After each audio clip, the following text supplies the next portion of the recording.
Hi everyone, welcome y bienvenidos to Presently Aquí. My name is Claudia and I will be your host. Happy Mental Health Awareness Month and Happy Asian American and Pacific Islander Heritage Month. Two very important reasons to celebrate this month. We need to continue to keep the awareness that Asian hate will never be tolerated in our society.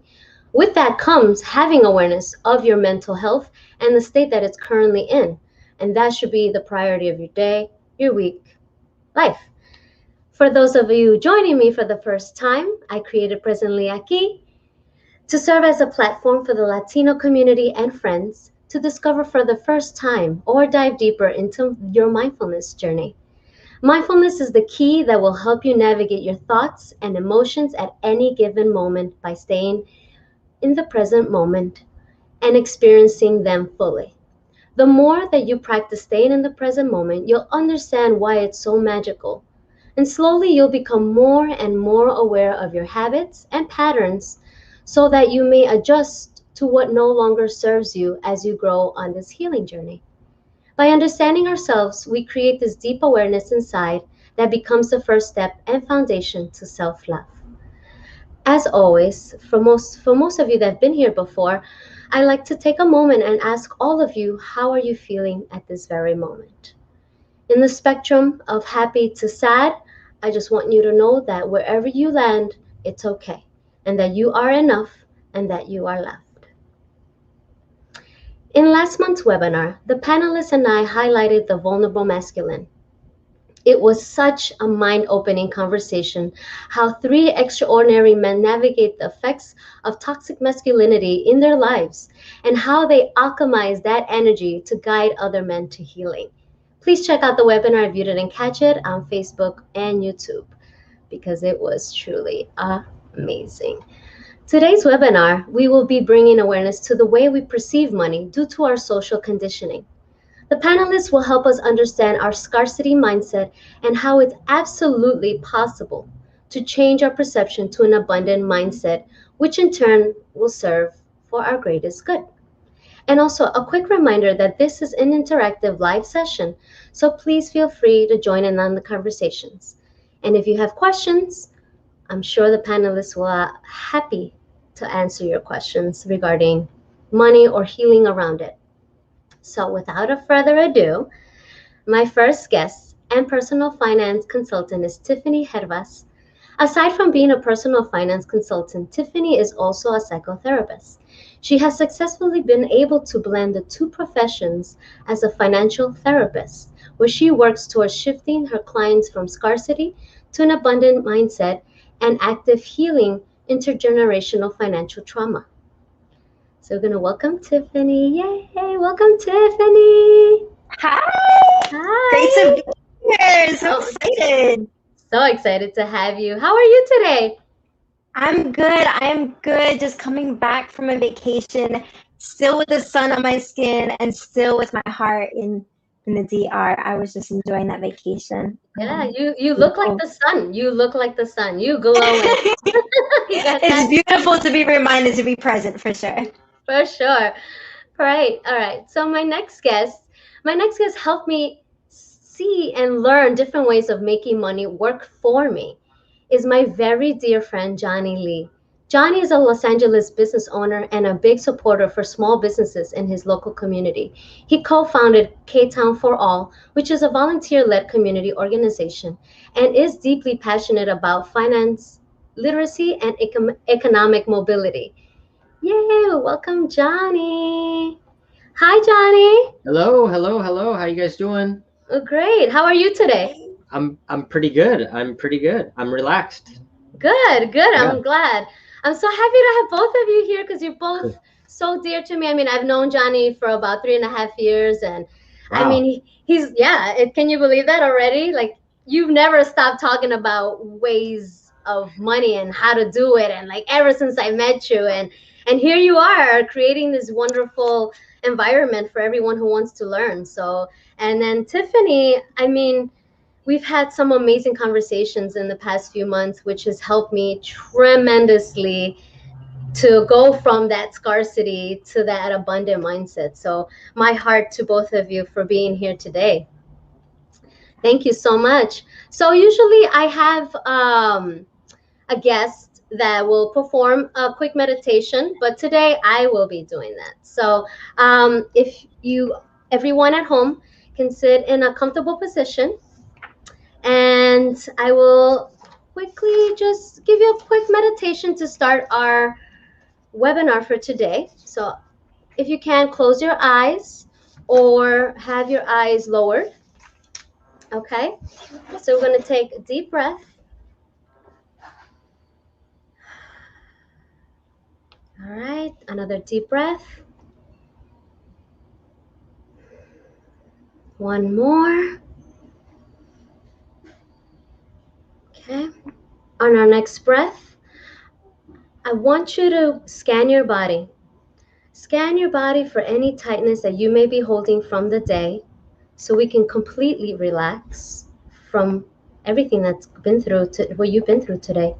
So breathe in and breathe out, and slowly start from your toes, up your ankles, to your calf muscles, all the way to your knees. Inhale any tightness there and release. Okay, great. Now we're going to continue up your thighs, lower back, and hips. Notice if you need to shift in the way you're sitting in any way so that you're completely relaxed. And your next breath, we're going to go up the ribs to your torso and then release the breath. And the next breath, we're going to go up to your heart and hold it. I want you to take a deep breath into your heart. Tell your heart thank you, and you love your heart, and release. We'll continue up on the next breath to your fingertips, up your palms, your arms, your shoulders and neck. Now release any tightness there. The next inhale, we're going to go up to your head and your mind. Hold and then release your breath. Now see if you can scan completely your whole entire body. If you can release any other tightness that you may be holding on and let go. On our last breath, hold it, express your gratitude to the breath of life, and thank and release. And open your eyes. Great. All right. And the reason I love doing that is because it allows everyone to receive new information that me and the panelists are going to give you all today. And I'm so excited. So starting with the first topic, which is our current relationship with money. Right? So my questions to the panelists is, what are some patterns that we should be looking for regarding our limited beliefs in money? I'll start with Tiffany. I am just coming down from that beautiful meditation. I just want to say thank you so much. So much came up for me, for myself and for my clients. And what are some patterns that we should be looking out for in relation to scarcity? You said, right?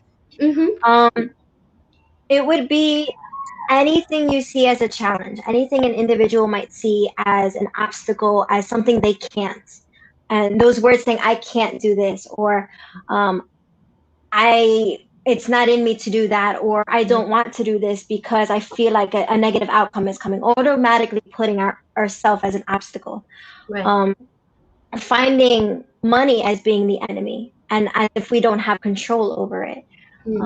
Being out of control, feeling out of control, and that everything is coming in at once. And when you feel that anxiety rising, when you feel that breathness, and you're just thinking about money alone, those are specific patterns. Also, the converse of either you shelter yourself and you don't go out and you don't do anything because it's not in your ability to do so, or you feel like, let me just do this one time for the one time, and then another time for another time, and you find yourself swiping and swiping, Right. without control. Right. Feeling, no, I got it, it'll come. Yes. And also, if you don't have a fixed idea of what's happening and what is happening and what will happen, and you're just going frivolously, then that's also an adverse response to scarcity as well.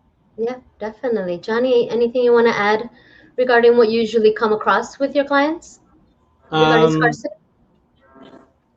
I would say the most important thing that I could think of is that I hear myself repeating a lot more than I thought I would is self-awareness. Mm, Um, it's extremely to be when you of course don't feel like there's an answer or things like that in general. mm, It's because there's a self-awareness that you're looking in one tunnel and that's pretty much it. But with self-awareness, you can realize like, oh, I'm at the crossroads. There's a lot of tunnels I can go to. I just was mm. so pulled into one tunnel I didn't realize. So I think self-awareness is really just extremely important. Where am I at, and what do I need to do beyond that?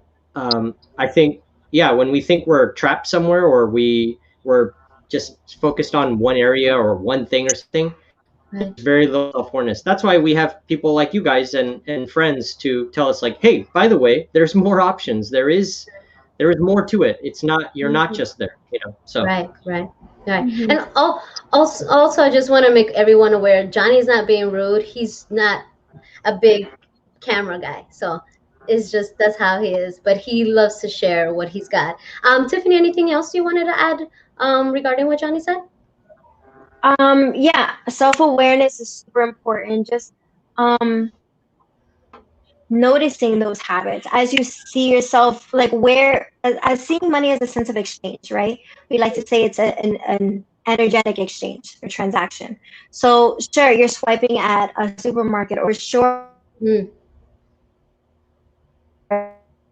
to person who just did your something happened with camera. Oh, there we go. Yeah. You got So it.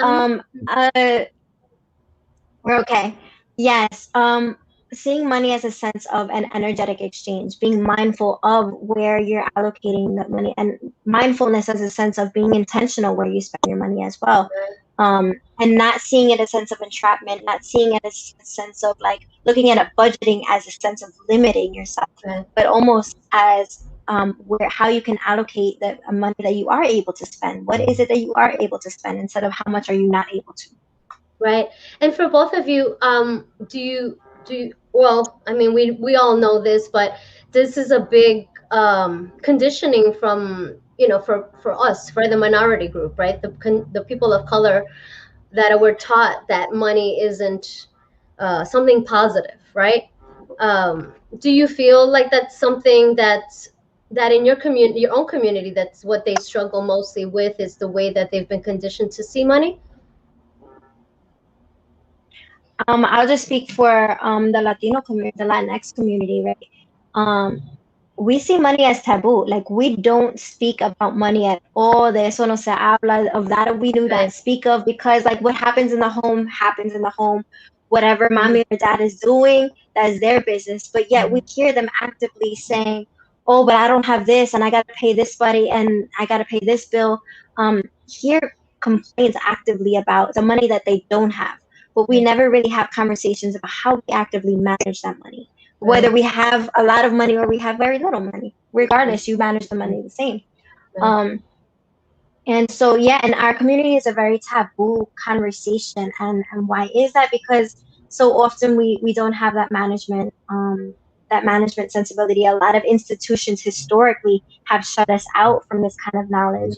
Even in the Mhm. schools, we're Mhm. not teaching individuals about Right. money. However, people who are privileged and who are not Black, Indigenous, people of color are just given this information from their parents generationally. For Right. us, it's just like we struggle for every dollar, every dime.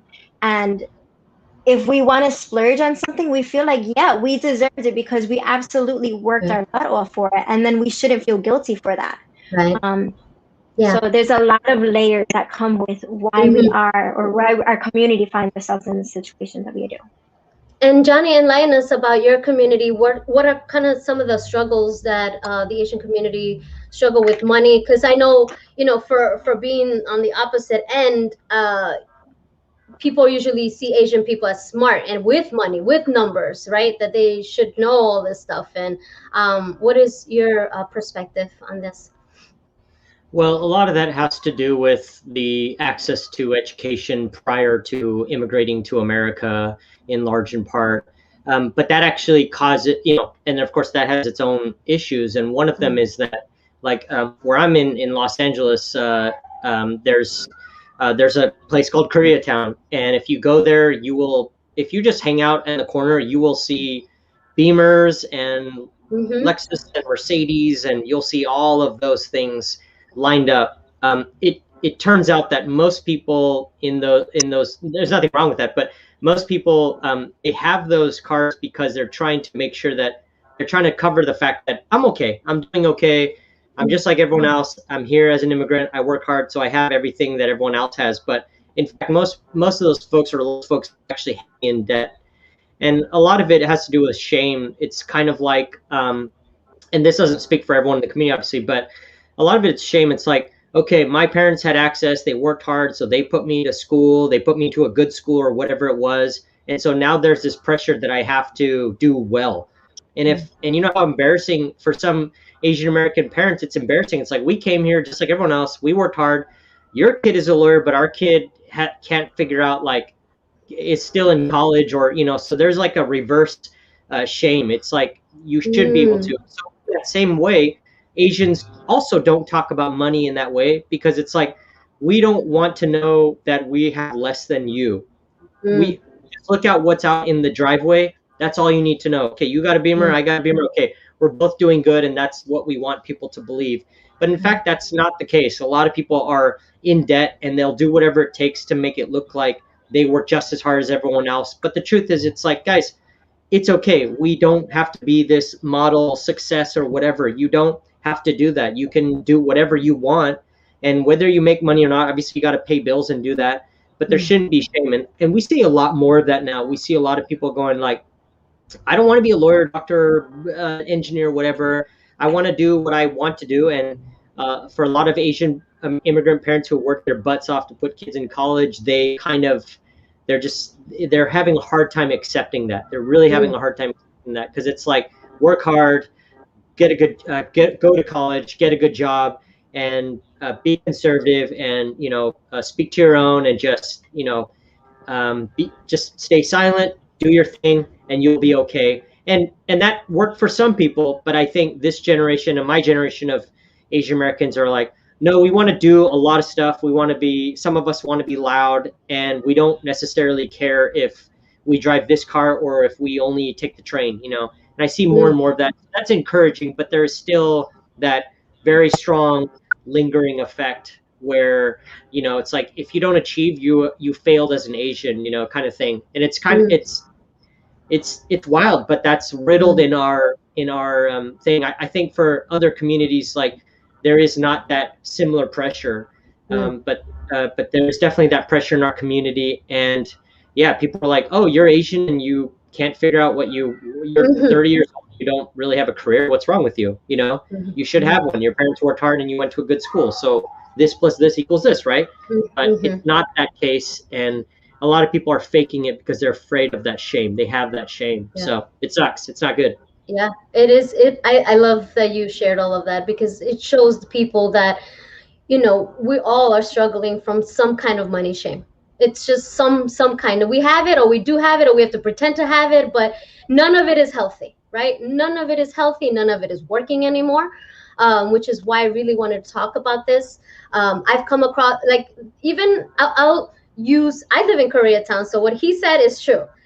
But I'll use Johnny and I's friendship. For 3.5 years that I've known him, it's taking me 3 years of those 3.5 for me to finally let go of a lot of the limits. I was scared in the beginning to like really get into the stocks, right, Johnny? I was like, all right, I'll take your class. So I don't know, like, sure. And then and then he had a crypto class, and I felt more confident by then. But it took some time, and it took Tiffany to come in too, for her to be like, no, you've got a great idea here, and don't think that X, Y, and Z is not going to happen. So between the two of you, it's why I'm so happy to have both of you, because you both really shaped how I see money today. And it took a lot. It really did take a lot to just let go let go of all of those things. All the way I was thinking of money was keeping me from enjoying the life that I deserved and that I wanted.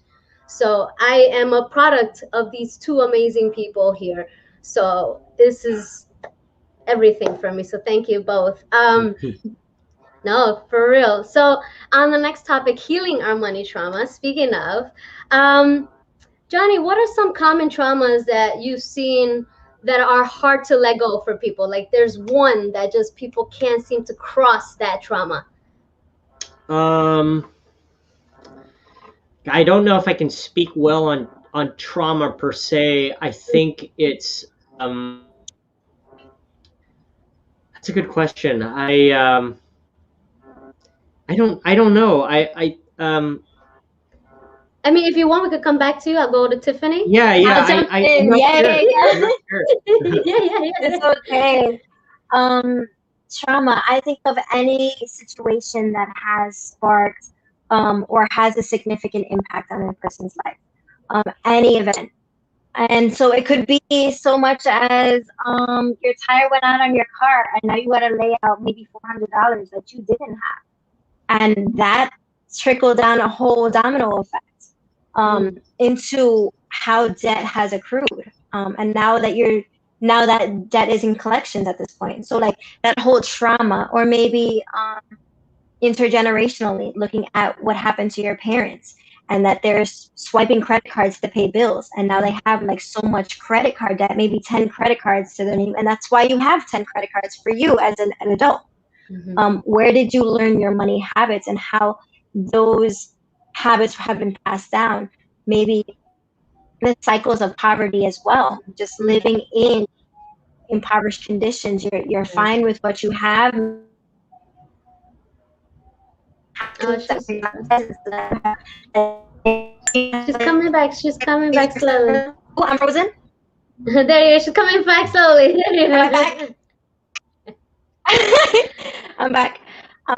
Thinking about also like if you didn't have much money growing up and your parents did what they could, right? And so where does money live on your body? Where do the memories of the lack thereof live on your body as well?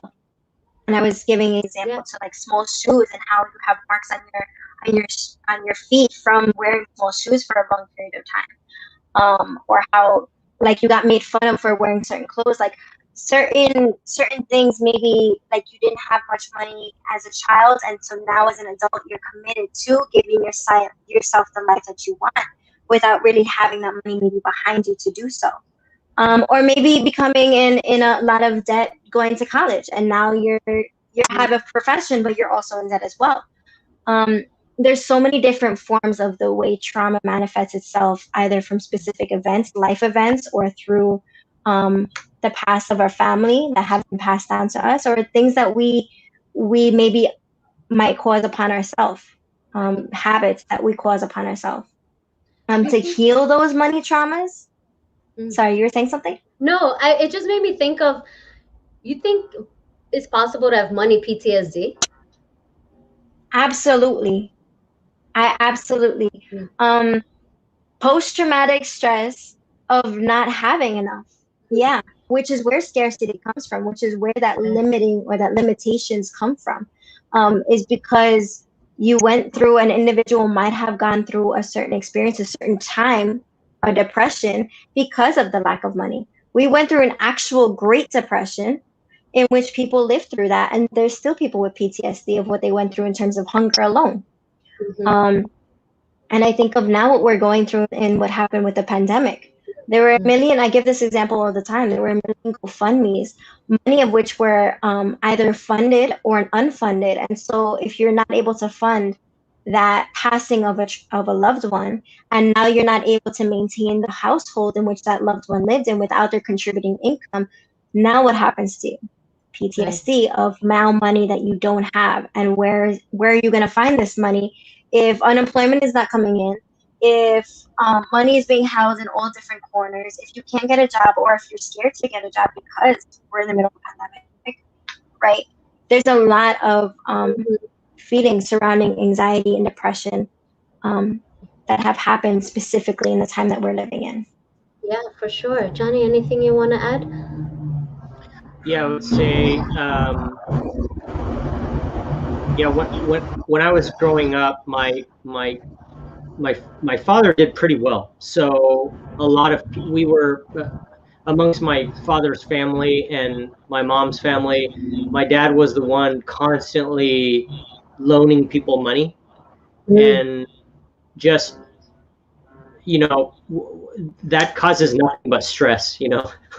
I don't loan any of my family money or anything like that. If they want something, I just buy it for them. I just tell them, I don't want you to owe me something. It's too weird.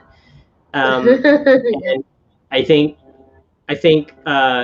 there was tremendous pressure that my dad had, and I witnessed it a lot. And I noticed that my sister and I, um, we are we uh, it, some people would say it's a good thing, but not everything that seems good is a good thing, right? And so my sister and I have this sort of, I don't know what it is. We have this sort of curse on us in a, not a curse, but we have this thing on us that really, um, that money is extremely important to us. Mm. And I think money is important to everyone because everybody wants it. But for us, it's something that we um, we try to attain even if there's no purpose. Mm. Sometimes the goal is just is that goal. It's its own end. And I Mm. think that comes a lot from witnessing my dad go through a lot of stress like that. We tell Right. ourselves, if you have a lot, there's a lot of stress. If you have less, well, look at what happened during the pandemic. A lot of people are in stress because they don't have a lot of it. And so that sense is, it's hard to find for a lot of people. And I think most important is that you have to realize you don't have to balance it. You don't have to put yourself in a place where you have to have just enough or whatever, because people go through that all the time no matter what. But I think for myself, it's always like I'm trying to achieve this level of income, not because I want to show somebody or not because I'm trying to reach a certain number. I just have this drive to do it, and that's good and bad. Mm. It's good because we can afford the bills and invest and do all these other things. It's bad because there is no end to that. Here on Earth, there's no end to that.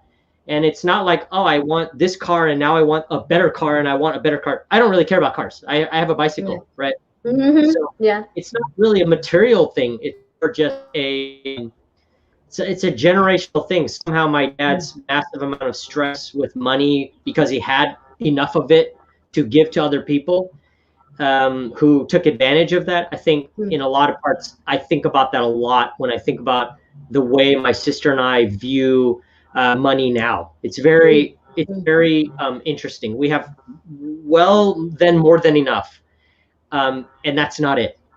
It's Right. Right. you think I got a good job, I get good income. You think that would be somewhere. It's like, okay, it's pretty good. But I think what eludes us is somewhere of contentness, whether it's in our life or in our wallet, and how those interact with each other. A lot of times people seem like they think they'll be content if they have enough. Right. I I don't know if that's the truth, and it's not Mm. true for my own life personally. So that's the only thing I could think of, coming from my own life Yeah. specifically. But Yeah. of course, Yeah. all the things that Tiffany mentioned in terms of just straight out trauma of not having enough, and my wife went through more of that. Her upbringing was more in that realm. Mm. Not being sure if they have enough, or Mm. just a lot of that.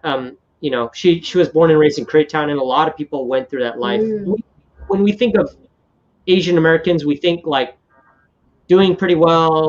well off, Mhm. whatever. But actually, Mm. statistically, demographically, that's could not be further from the truth in the United States. There's a very small group of Asians that do really well, and the rest of Asians, there's a lot of them on the other spectrum that are amongst the poorest in many places, especially in Los Angeles and New York. But it just Yeah. doesn't seem like that because we don't um, that's not what society tells us. That's not what movies tell us about Asians. That's not what Mm. we see about Mhm. Asians. Mhm. Right. Actually, it's a really tough issue in our community as well. Yeah. And it's even worse because you have your neighbors who make you look like it's worse for you, you know? So Right, if you're in a right. community where everybody's kind of like on the same varying level of income, Mm, then it's like, okay, we're all from this neighborhood. So, you know, if one of us does well, great. But yeah, in the Asian American community, it's like if you're not part of that and you're in one of these neighborhoods, it's just shame. And yeah. you know, and I hate that. I want to really break that stereotype. It's Hmm. really not true. If you look at those numbers, it's pretty Right, devastating. Asian American community, there's some very right. rough income demographics within. So Yeah. I like how the I think opposite that's really spectrum is real. here. Yeah, yeah.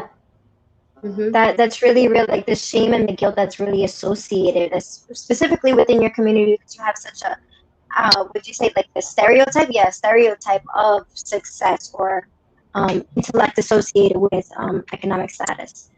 yeah, even if I you think in our community, if you make a certain number, I think for certain communities, if you make a certain number at your first job, it's like, wow, first of all, maybe one of the first to graduate college in our family or even high school, right? But for Asians, it's like, oh, that's all you make, you know? Hmm. Hmm. You know, mhm, some people go, oh, that's all you make. It's not really much in our community, and that's the pressure that people put on themselves.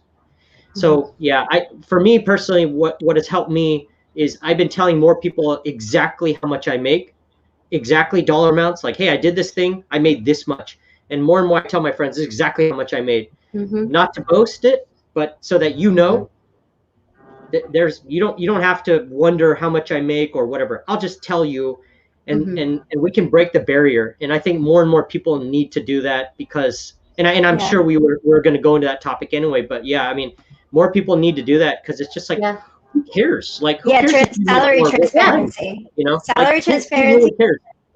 That doesn't make Hmm. you a better human than me. You Nope. know, no matter what society or politics tells you. Who cares? I ride a bicycle. I mean, who Yeah, cares? I yeah, got you nothing do. to Yeah, hide. You know? yeah. So I think that's why people reciprocate so well to you, Johnny, because you are very transparent in everything that you say and teach on your Instagram.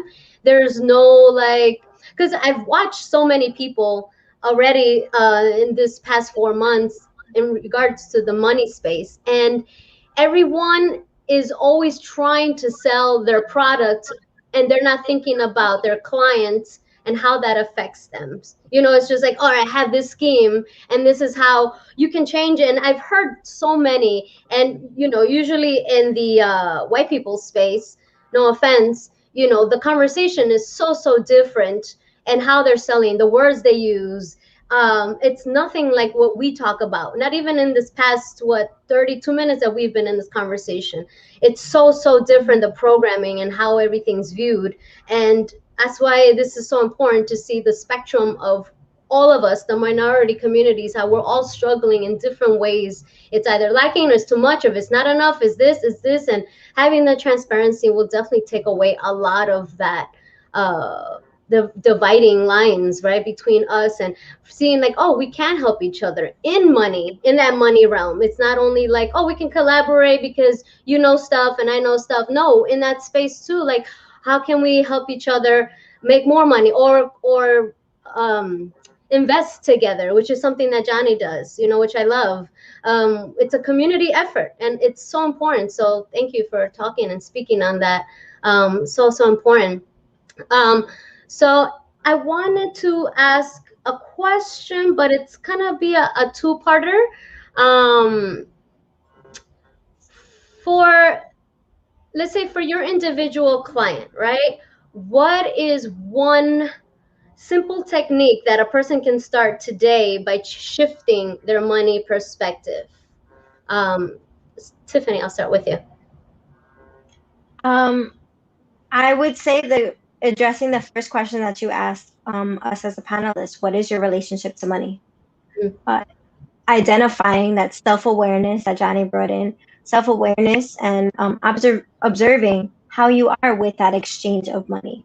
mm, Just being observant, not to actively do anything wild, anything that's dealing with numbers, but throughout your week, really assess that relationship that you have with money based on how you spend and allocate, or how frequently you look at your bank account, or how infrequently you look at your stocks. Like mhm, whichever it might be, just to assess how or what that relationship is. Yeah. Johnny, what would you tell your client would be one advice? I get this question a lot from people DMs. They ask me, Mm. what's a good stock I should buy? Oh. And I always tell people the same three things, because really it's really the thing. How long do you how old are you? Like how long are you going to be investing for? Mm. What are your financial goals? And what's your risk tolerance?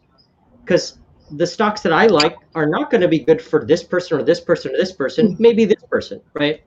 And so I think it's important that people bring down everything to themselves, to logistics of themselves.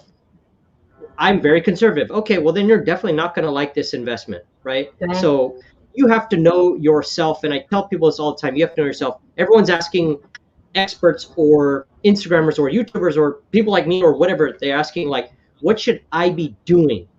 And I go, I have no clue what you should be doing until you know your. Now you know yourself and say, this is where I'm at. This is what I think I am. This is how much money I want to spend. This is where I want to go in the next 5 years. Then I can much better go, here's what I would consider, right? So I think really a lot of people think, how can I get more money? I go, no, learn about yourself. Really learn about yourself.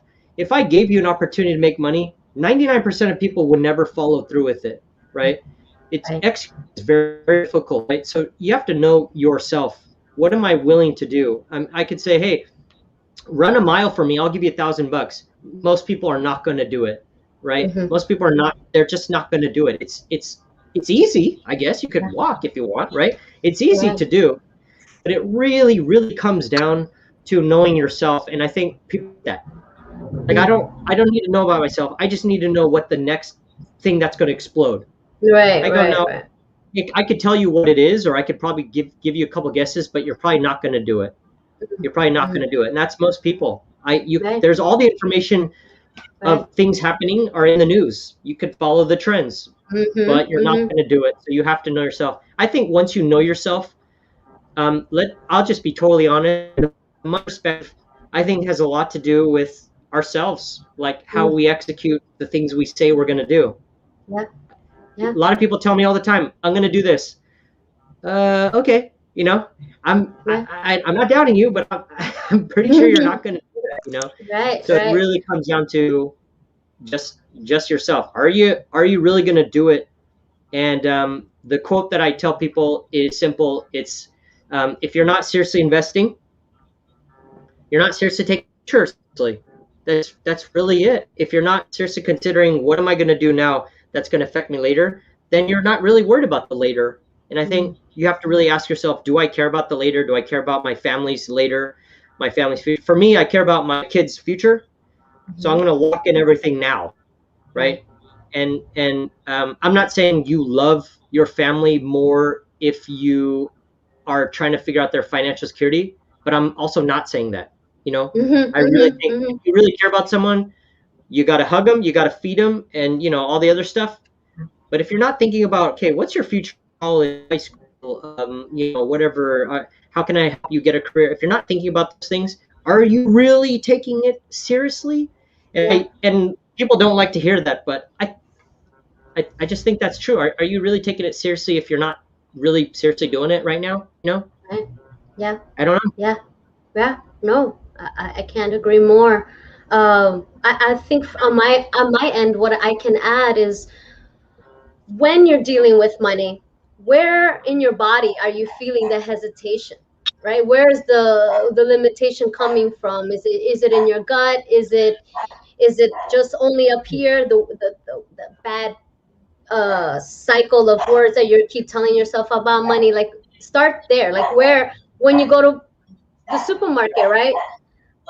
When you go by, let's say, and it ends up being more than what you expected, how do you feel right there? Like that should be, how do you feel when it's above more than you expected? Are you cringing at the payment? Are you just like, you know what, more money's gonna come, so it's all good?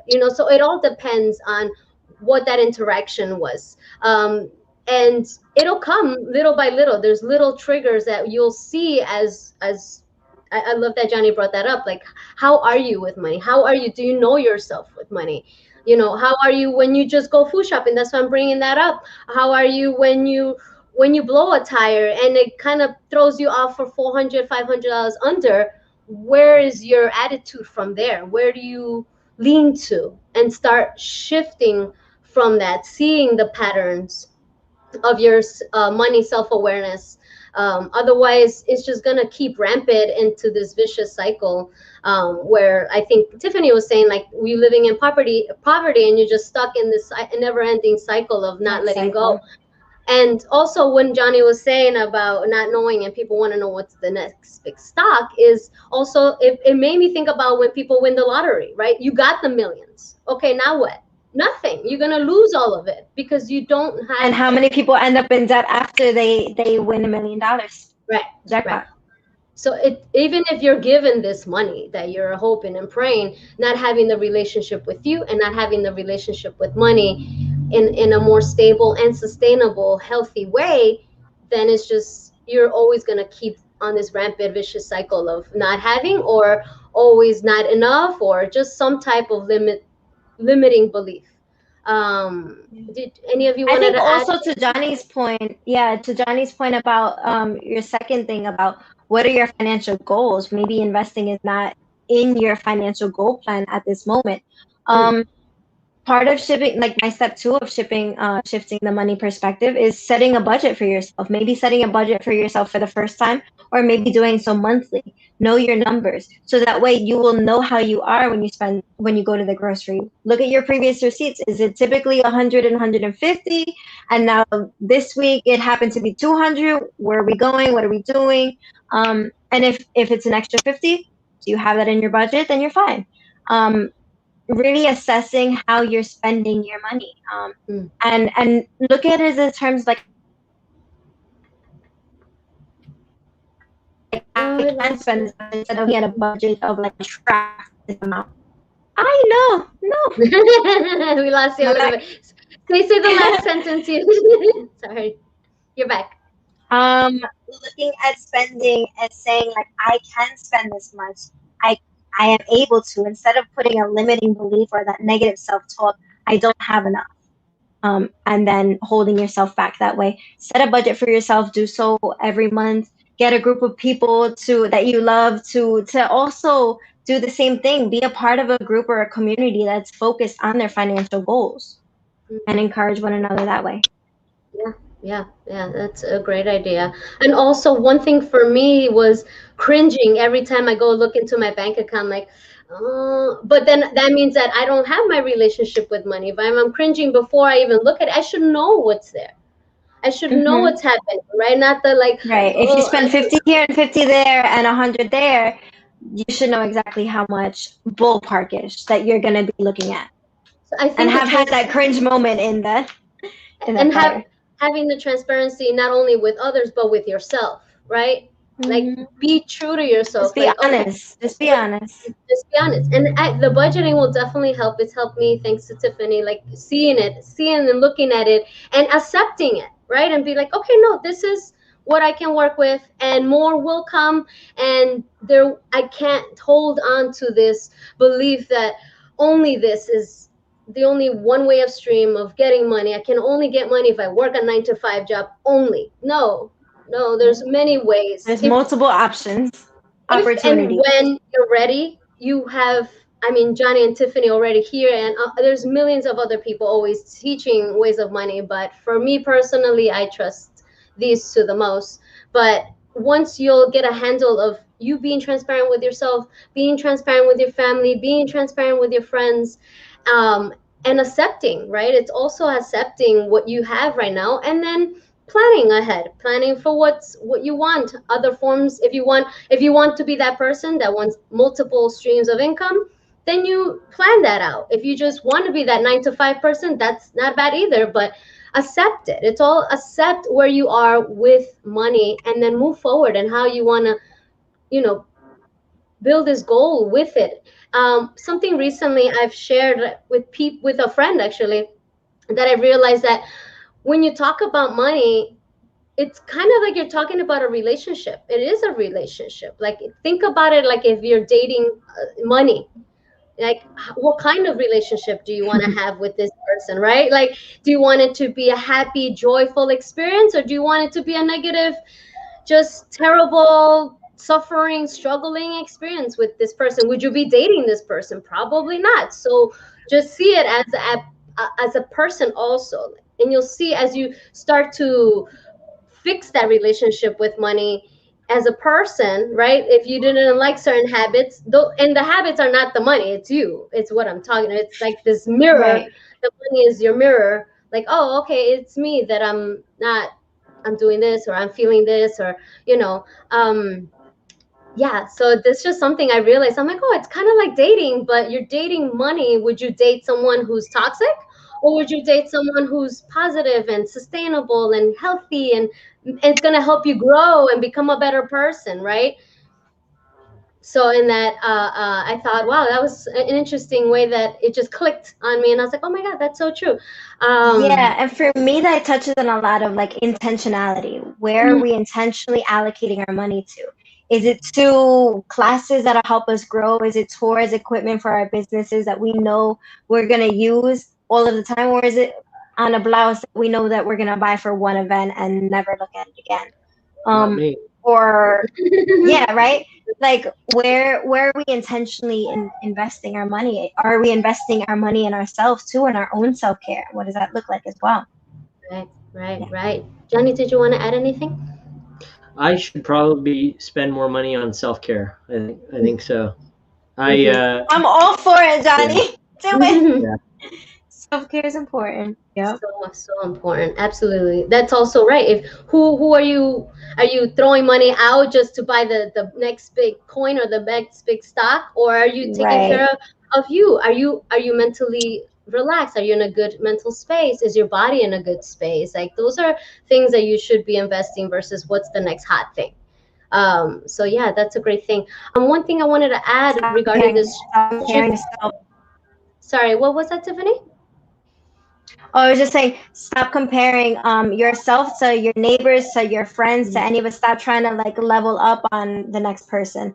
Mm-hmm. Just focus on you and where you're spending that coin. Yeah, yeah. So shifting the money perspective, when I asked about your specific clients, how ideally in your own community, I know, Johnny, this is something that you're already expanding on, but it clicked when you were talking about it earlier. How would you, as a community leader in your own, in our own, right? You're in Asian and the Latino, even I try to have someone represent the Black community here today, but I think for the most part, the Black community and the Latino struggle money wise about the same. So what would you, well, ideally would love to shift your community into for the future, Johnny? Since you already kind of like brought that up earlier. You know what's funny is uh, the Black community, Latinos, and white people give me a lot of love on Instagram. Mm, Asians don't give me a love. mm, It's like I said, it's a shame thing. I don't want to reach out and ask this guy for help right, because I'm supposed to have it all together. right. My parents worked hard, and so I should have it all together. So reaching out to someone for help, and that's why I try to, when I do lives and I try to do anything I can communicate with people, I try to make it very like, hey, I'm just a regular person, and I've experienced this, so maybe you can learn from that experience, right?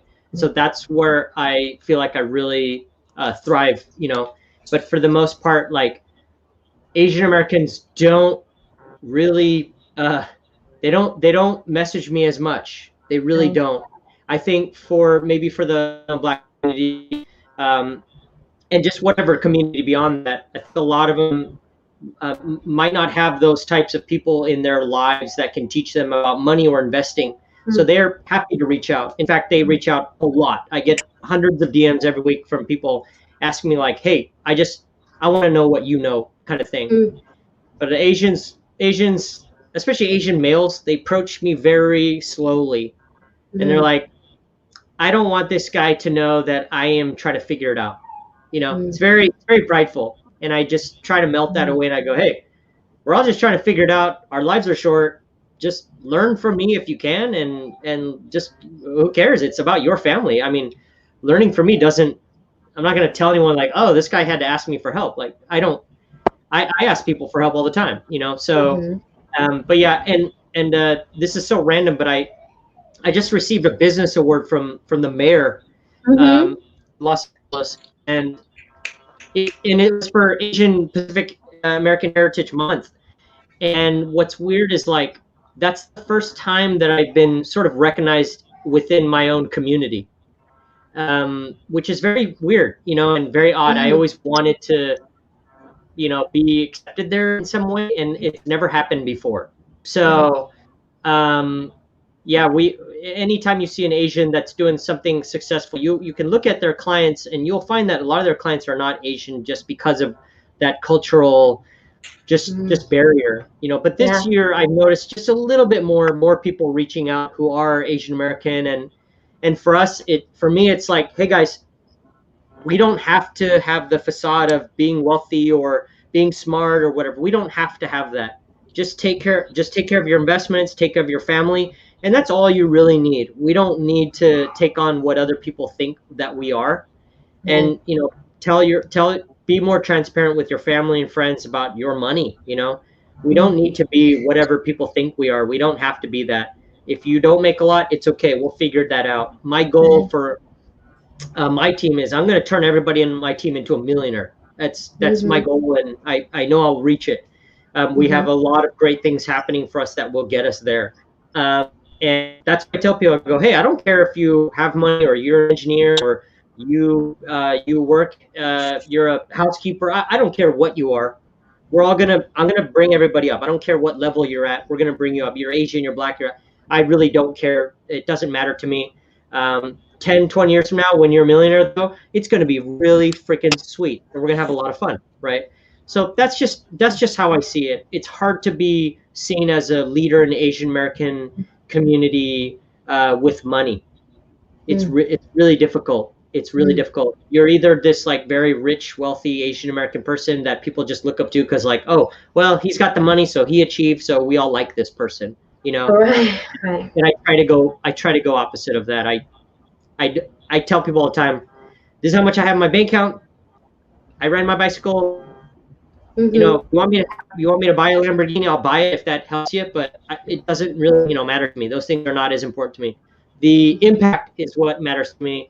Mm-hmm. And you know, like there was a woman. She's black and she's got 5 kids and she's a nurse. And she goes, I don't have enough. I don't know what to do. We got money in the bank a little bit, but I don't know what to do, and I don't know how to teach my kids to do better than that. You know.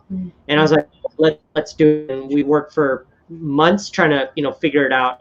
And she's doing it's been about a year and a half, and she's doing really well now, telling other people about stocks and things that seemed foreign to her and her friends at the time. You know, that kind of little micro example. Those are the things I care about the most. I don't care about the other stuff. So I love that. I mean, it is. It's a community effort, and you've been at the forefront, and you're doing really well. And I know I'm always either sending you an emoji or something, but I am just so proud of you. And like from day one, I was just like, you should be teaching this, and here you are. Like I'm just so good. And you know, being in the community that you're in also, it helps. And you're having this K-Town for all, which I've done a few of the events, but it's just beautiful. And of course you're going to be commended by the mayor. Like that's you're doing, and it's showing the universe is seeing your efforts. I think it's more that you're giving so much that the universe can only give back. I So have to it's say that K Town for All is run by volunteers, and mm, I just was at the right place at the right time to catalyze, possibly galvanize people to do mhm, something. And it's really weird that I think a lot about our homeless population, but I talk right. about becoming a millionaire. So it's a Yeah. polarizing thing, and somehow I have to harbor all of that as who I am. And Right. it's very strange. Sometimes it doesn't connect over here, and sometimes it doesn't connect over here. But you know, I guess I'm an example of how that might work. You know, Right, so. right. Yeah, definitely, definitely. Tiffany, how would you like, with the work that you do, to lead your community to shift into a better, positive, mindful mindset in the future? Truthfully, the vision for me is to build power, to build equitable power for Black, Indigenous people of color specifically. And the reason why I say that, building power in more ways than one, because we build power within ourselves first. We build power within our finances. Finance is economic power is Mm. one of the strongest powers that our capitalist society recognizes. The money talks, and everything else walks, right? And so, if we are ever going to have something a sustainable position in any arena, really have any legislation that's representative of our historically marginalized communities, then we need to build our own equitable power to have that seat at the table, Mm. to sustain campaigns long enough and have funding enough to make it to these positions of power. Where Mm-hmm. if somebody wants to buy us out and put in their own legislation, we can say no. Why? Because we don't need their money. We have our own within our own community who brought us to these places. Right. So for me, it's really to build power as an ultimate goal, transform the self to then transform the systems that we operate within. And it starts really by being mindful of every single thing that we do, being intentional with who we are and the way that we operate in the world, present in the world, first to ourselves, to our shadow, and then to everybody else. Right. That is the collective and collaborative vision that I work towards myself, exude through who I am, and also work through with my clients as well. Working through those limiting beliefs, becoming and believing that we are truly limitless, and being fully present in that we're not comparing ourselves to anybody else, because our goals and our vision is true to ourselves. What I like about both of you is that you both don't force a way of being or seeing. You just kind of mindfully know this person and what is it that they need, right? Because like Johnny asked all these questions, well, do you know this X, Y, and Z? Because if you're not doing the work, why am I doing the work for you, right? So the transparency and the honesty, which, as a New Yorker, we love honesty, like just be there and not, and even as you're saying that, it never comes off negative, like, ew, why are you saying it to me, unless you're in a negative mindset. But both of you never come off as like, oh no, you have to do this. Because there's a lot of people that, like, they're also very overly energetic, like, oh, like if you're in a gym almost, right? Like this, you got this, and you're like, but no. That kind of throws you off. Like, let's be real. Like, no, we're not working out, we're trying to flex the money muscle, but that's gonna take time, right? I think Johnny? Yeah. I think and I'm guessing I could tell Tiffany's like this. For me, I think the one of the sort of, I guess, gifts is that I can talk to someone for a very short period of time and figure out very quickly what they need to hear in a way that they can listen, that they can actually digest. I think meeting people where they're at, we don't have to be here.